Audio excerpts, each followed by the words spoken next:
At so ayan, hi guys! Welcome back sa channel natin at ito na nga po sa episode 122 para kay season 3 ni One Punch Man natin manga series. At wag na nga natin patagalin pa, simulan na natin yan. At kanina nga ay dito tayo natapos sa pagbawi na nga nito ni Tatsumaki. Siya naman ngayon yung babanat laban kay Psychos at saka nga kay Orochi. At now ay ito nga ngayon biglang yumanig na ng pagkalakas-lakas sa may surface. So ang continuation ngayon nito is dito naman na. Balik muna sa side nito nila Flashy at ito nga tuwan-tuwa si Flashy. Sabi niya nga dyan, ayan, malapit na. At eto ngayon, biglang sagot si Saitama. Sabi niya nga dyan, hindi ka pa ba makakaalis dyan? Sabi niya ganyan. So ito, sagot si Flashy, sabi niya nga dyan na hindi pa kasi merong may kung anong bagay. At kung maaalis lang daw yung mabigat na yun, ito ay makakaalis na nga siya dyan. Pero ito nga, bigla nga may dinampot. Ito si Saitama, sabi niya nga dyan, teka, ito ba yun? Sabi niya ganyan. At ito nga, yung paghugot niya, may nakakuha siya ditong cube. So ito, tingin-tingin si Saitama dyan sa cube. At ito, hinagis niya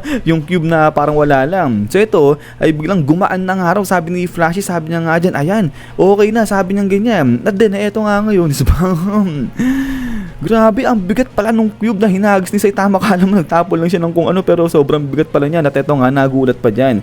Ito si Oculate. At then, ito nga ngayon, biglang hinahatak dito. Tinatry buhati ni Oculate yung cube, pero di niya mabuhat. Sabi niya nga dyan, ano ba tong bagay na to? Sobrang bigat. Pero ito nga, tingin-tingin.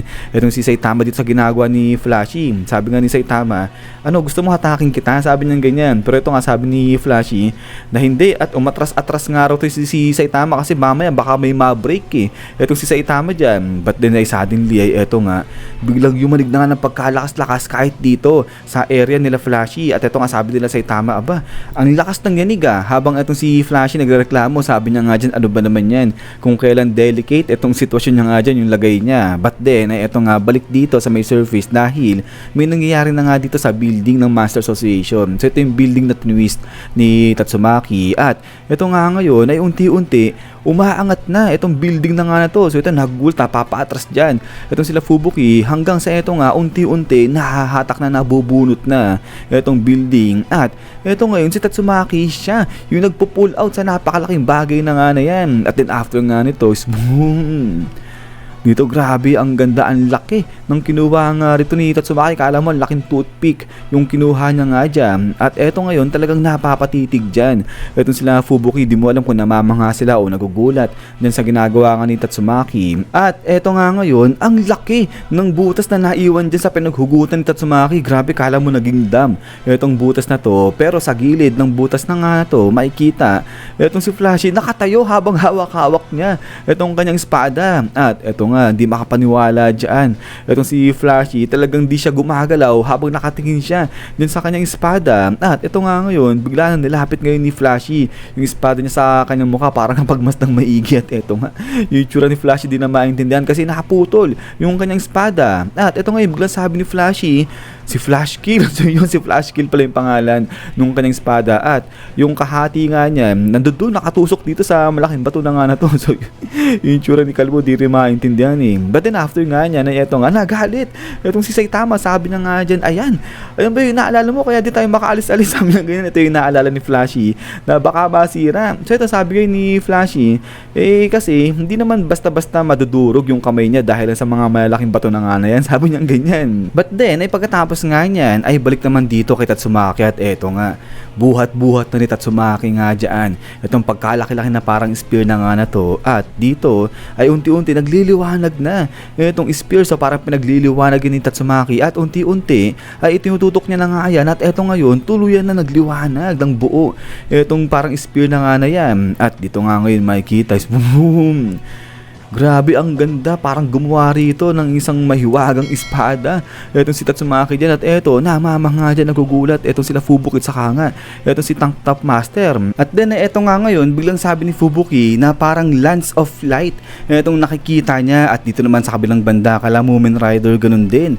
Sabi nga nila dyan habang tinetelescope etong area nila Tatsumaki na may nakikita siya na isang malaking ilaw na kulay green. At eto, sabi ngayon ni Lightning Max, malamang si Tatsumaki yan. At eto nga, nga, yung lance na ginawa nga rito ni Tatsumaki, nakatutok na dito kay Orochi. So kaya ito, naatakot. Itong si Orochi dyan, wala siyang magagawa dyan kasi nga ulo na lang siya eh. At then ay pagkatapos nga niyan, ay ito nga salita na si Tatsumaki, sabi niya nga rito, sige, paalam na sa'yo, sabi niya ganyan. At ito nga, ang ganda na ng ngiti dito ni Tatsumaki. At then ay pagkatapos nga niyan, is balik ulit dito kala Saitama. At ito nga, naiinis pa rin. Itong si Kalbo, sabi niya nga dyan, aba, si Flash Kill, di rin siya kaagad-agad nakalis no, sa mga bato-batos na yun, sabi niya ganyan. So dito, ay parang niloloko niya pa itong si Flashy. Pero sabi nga dito ni Flashy, aba, parang ni-insulto yata nito ni Saitama yung kanyang espada. Pero yun nga, sagot dito, itong si Saitama habang nyamot, sabi niya nga dyan, kung alam niya lang na mapuputol din pala yung espada ni Flashy, dapat pinagbabasag niya na nung una pa lang yung mga bato dyan. Pero eto nga, habang nag-uusap yung dalawa, itong si Okulit, tumatakas na nga siya at sabi niya nga rito, eto na yung pagkakataon niya para makaalis na siya dito sa dalawa na to. Pero biglang napahinto nga dito itong si Okulit at dahil nga dito dahil parang wala na yung area kung nasan sila kanina, so parang naglaho dyan itong tatlo, si Saitama, saka nga itong si Flashy, saka si Okulit. So eto talagang napatahimik dyan yung tatlo. At eto nga ngayon, boom, labas na ngayon. Itong pagkalaki-laki na nilalang na nga na to, sobrang laki nito, grabe. Naging katiting lang sila Saitama, andun, etong sila sa may bandang ulo nga nito, nung malaking nambuhala na nga na to. At then after nga nito is dito nga, sabi nga nila Flashy, sobrang dilim.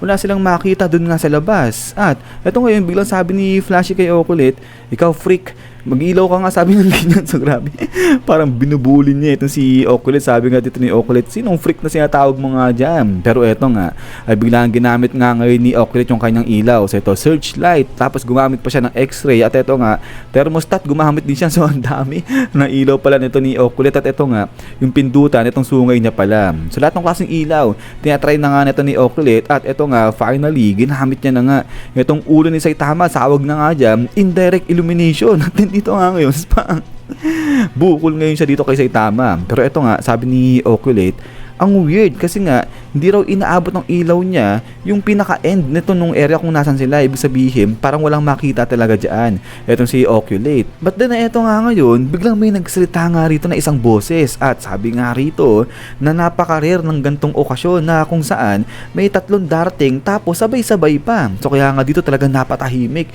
etong sila Saitama. At eto ngayon baling etong si Saitama kala Flashy, sabi nga niya, anong sinasabi nyo? Kayo ba yung nagsalita? Sabi niya ganyan. Pero eto, iiling-iling lang sila Flashy, hindi raw sila yung nagsalita dyan. At eto nga ngayon, tuloy pa nung boses, natitignan niya daw kung sino sa tatlo dito, kala Saitama, kay Flashy, sa kay Okulit, yung karapat dapat na maging vessel niya. At ang gawin nga raw nila Saitama, hawakan nila etong cube na to at mag-pray dyan. At now, ay maalaman na nga dito ngayon nung nagsasalita kung sino sa kanila yung magiging karapat dapat na maging vessel niya. At kung sino yung hindi mapipili ay papatayin nga raw, mamamatay, sabi niyang ganyan. Pero eto nga, salita na etong si Saitama, sabi niya nga dyan, ikaw ba yung boss ng mga halimaw? Magpakita ka para masipa na kita, sabi niyang ganyan. Pero eto nga, sabi ni Flashy Flash, ano yun, telepathy ba yung ginagamit nga dyan nung nagsasalita? Ba't din maya-maya pa ay eto nga, biglang may nagliwanag rito banda kala Saitama. At eto nga ngayon, boom, biglang kala mo may lobas dito na isang black hole o isang maliit na planeta Diyan sa likuran nila Flash. At eto nga, nagulat etong sila Kalbo. At eto nga ngayon, biglang tingin na sila dun sa may bola na sa may likuran nila. At then, ay labas na nga rito etong si Blast. At eto, baba na ngayon dyan si Blast. Sabay sabi niya nga, aba, sakto, hindi pa ako late, sabi niyang ganyan. At eto ngayon, tindig na sa harapan nila etong si Blast. At bilang tanggal-tanggal na nga ni Blast yung kanyang salamin. Sabi niya nga rito, hindi nyo pa naman natatanggap yung inaalok sa inyo nung bagay na nga na yun. At din ay pagkatapos nga niyan is yan guys, so hanggang dito lang itong si episode 122 natin. At ito finally ay nagkaharap na nga, nakita na ni Saitama itong si number 1 hero ng Hero Association na si Blast. So tignan nga natin kung anong klaseng approach yung gagawin ni Kalbo dyan nga kay Blast. Pero bago tayo matapos, eto nga guys, sa mga may trip sa inyo ng Hell's Paradise Season 2, ay ito po ay sinimulan na natin yan kanina na i-manga series. Pero yun ay kung trip nyo lang naman, pasok sa panlasa nyo, itong si si Hell's Paradise. Pero ito, maganda to, malupit-lupit din to sa anime. So meron na po niyan sa Netflix at saka dun sa ibang mga anime sites. So hindi lang ako makapaglagay ng link nga dito. Pero malupit din. Ito si Hell's Paradise. So yan, kung trip nyo na manga series, ito si Hell's Paradise. And dyan lang po yan sa mga videos natin. At siguro ilalagay ko pala yung link niyan dito sa may comment section. At gagawa ako siguro ng malupit-lupit. Di ba malupit ng intro para dito kay Hell's Paradise. Kasi may naghahanap ng episode 1 nito. Nandun po yan kay Netflix, dun ko pinanood. Pero yun nga guys ulit, ay maraming salamat sa panonood dito kay One Punch Man natin. At yun nga, ay hintay-hintay lang para sa mga isasabay pa natin na manga series dito kay Calbo, maliban dyan kay Hell's Paradise. So yun na naman ulit, ay maraming salamat sa walang sawang pagsuporta sa channel natin. So lagi mag-ingat, God bless nila at kita-kits tayo ulit.